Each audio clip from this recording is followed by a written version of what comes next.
What's up guys, and welcome back to the channel. I know it's been a while, and I'm probably the most inconsistent YouTuber on planet Earth right now, but in quarantine I've been trying to get back into some of my old hobbies, and one of my old hobbies was making YouTube videos. I'm still not exactly sure what I want to do with this channel. You know, I have a lot of interests from dance, worship and music and things like that, but after watching this, if this video was something that interested you, if it was something you liked, then definitely let me know in the comments and I'll be sure to make more of them.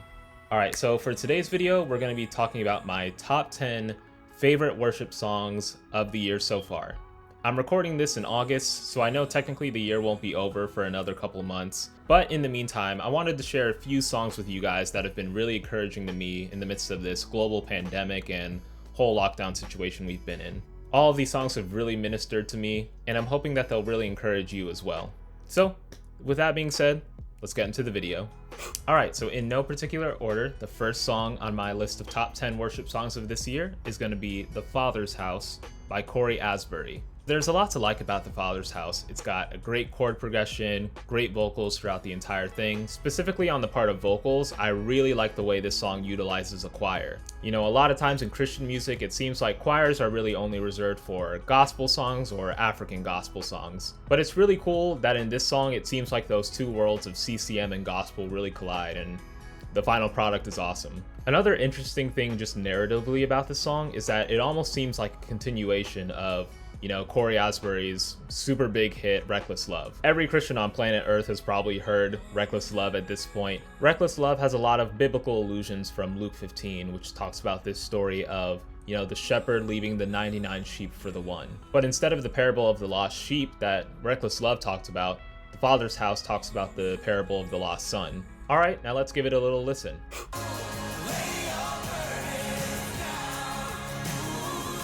If you listen closely, you can hear the incredible gospel choir in the back.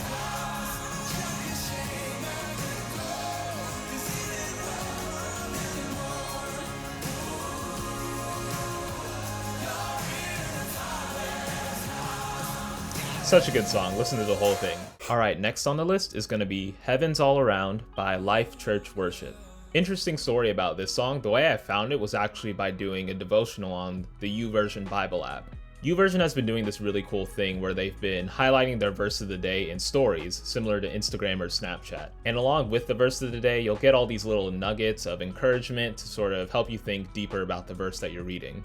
And on one of the days of the devotional, this song came up as one of those things of encouragement. I had never listened to Life.Church Worship at the time before, but upon listening to this song, I was hooked right away. And there's nothing super profound or brand new about the lyrics theologically, but I like that the song keeps things simple and keeps the focus on Jesus throughout the entire thing.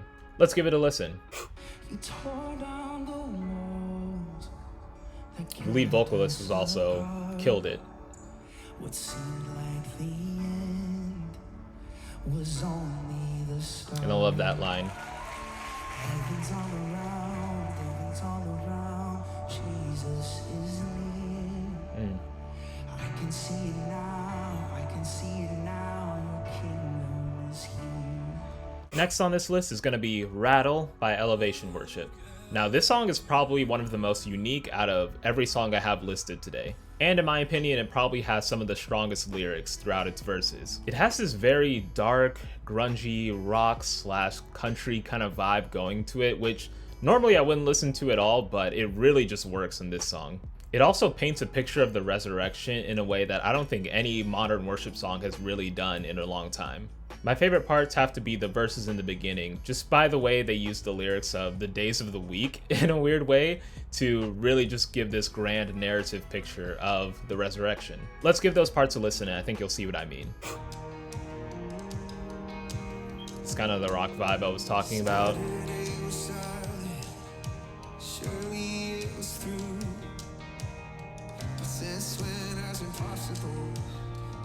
I also just kind of love the authority that the song speaks with.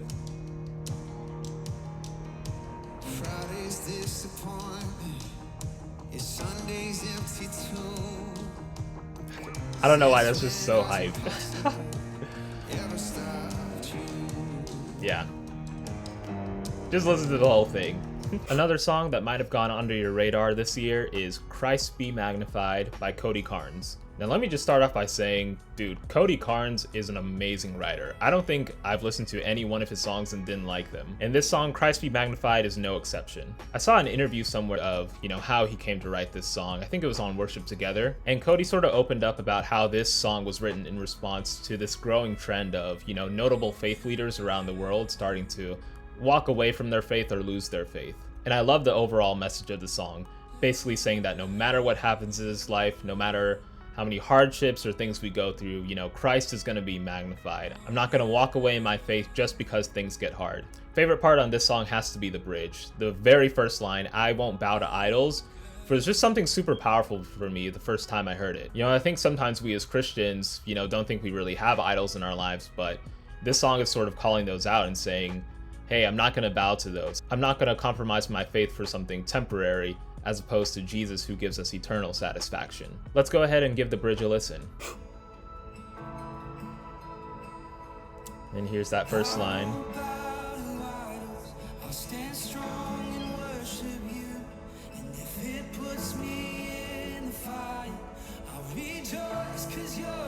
Just an amazing line. And it just gets it just gets better and better from here.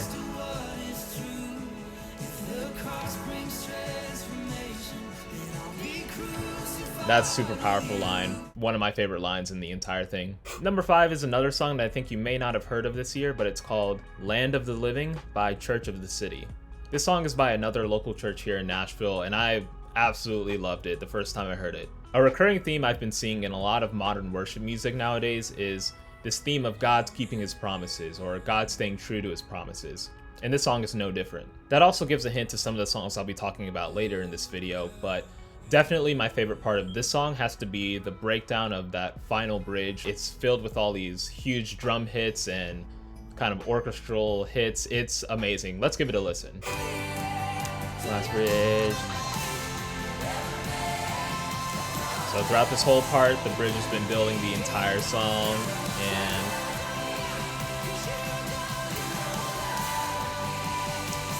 then right here,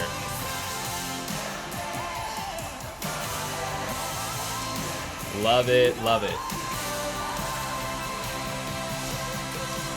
Like, how can you not be hyped just listening to this? Like, this is something I can play over and over again.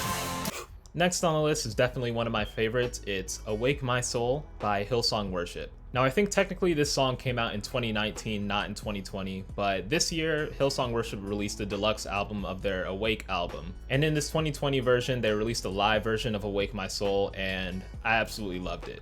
I love this song so much that honestly, sometimes I use it as my alarm in the morning, because awake my soul, awake, haha, very funny. But I really like the simplicity in the verses and the lyrics there. The song is super singable and easy to catch on to. But my favorite moment has to be when the chorus dies down a little and then it just ramps back up into this huge instrumental where the drums are just going crazy. Let's give a listen to it now. Nice and calm chorus, and it's just Brooke, as always, has a crazy voice, and then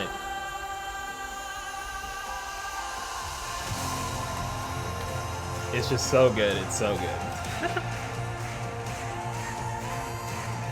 And you can hear the drums in the back just going ham. Number 7 on the list is going to be Rain Above It All by Bethel Music. Now, as I'm sure most of you guys know, Bethel Music is this kind of collective of musicians, but the people who specifically led this song was Paul McClure and Hannah McClure. Now, this song has a lot going for it. I think initially I didn't vibe with it that much, but the more and more I put it on repeat and listened to it a couple times, man, like, it is such a beautiful song. And it's similar to Awake My Soul in that technically I think it was released in 2019 on Paul and Hannah McClure's solo album, but this year in 2020, with Bethel Music's new album, they released a live version of it. It is honestly really hard to pick a favorite part of this song just because every part of it is stinking amazing. But I think my favorite part of it actually has to do with the little musical adjustment they do near the end of the bridge. They have this similar chord progression going through the whole thing, and then they just slightly change it up. Let's give it a listen. And then like to the 1 chord. I think this is to the 2, and then they change it up here, and when Paul's voice goes up, it just sounds so good.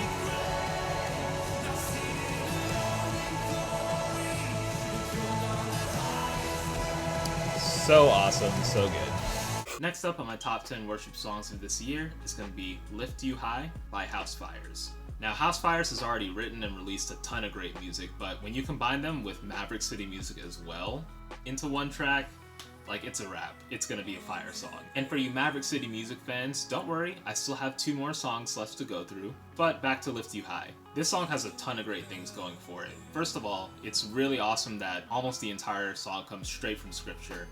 Even when you look at the verse that's repeated a couple times, come let us sing to the Lord, it comes straight from the Psalms and it's beautiful. And the thing I love about the song is that it takes a commonly recurring theme in Christian music and kind of shifts it a little to look at it in a new way. You know, this concept of lifting God high, it really isn't anything new in Christian music, you know.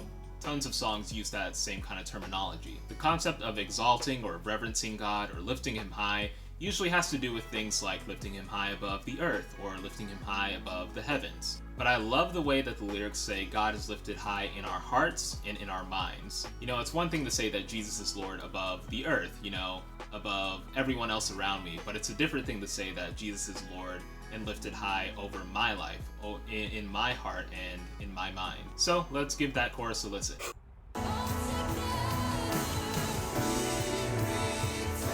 This is the final bridge, kind of crescendoing back into the chorus.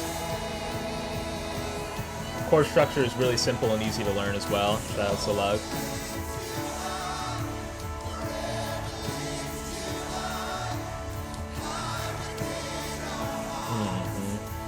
Just that idea of lifting God high within our hearts and mind is something it was just amazing.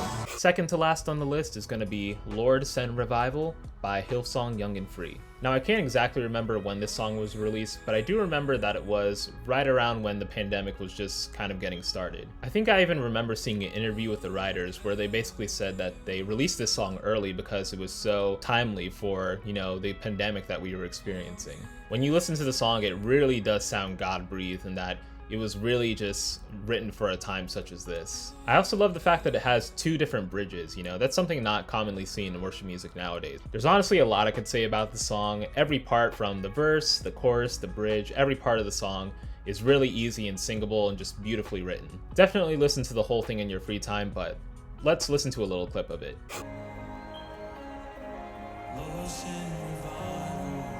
This is the second bridge. And it's just so timely for, you know, the times right now. And that I think, you know, we're in a time where I really feel like God's doing something big in our world. And last, but most certainly not least, the last song on my top 10 worship songs of the year is going to be Promises by Maverick City Music. If you have not heard of this song before, I totally don't mind if you close out this video right now and go listen to it. Seriously, I can't count how many times I've played this song this year, ever since it came out in April. Everybody has those couple of songs that really speaks to them and songs that they just can't stop listening to, and this is one of those songs for me. The vocalists on the song, Joel Barnes and Naomi Rain, absolutely smashed it. I love the chorus, I love the verses, I love the bridge. I don't know what else to say about this song. It's incredible. And this is just one of the ton of amazing songs that Maverick City has released over this past year. Seriously, if this song is not on your worship playlist, get it on there right now. My favorite moment has to be when they tag the chorus and repeat that line, from the rising sun to the setting same, I will praise your name. Let's go ahead and give it a listen.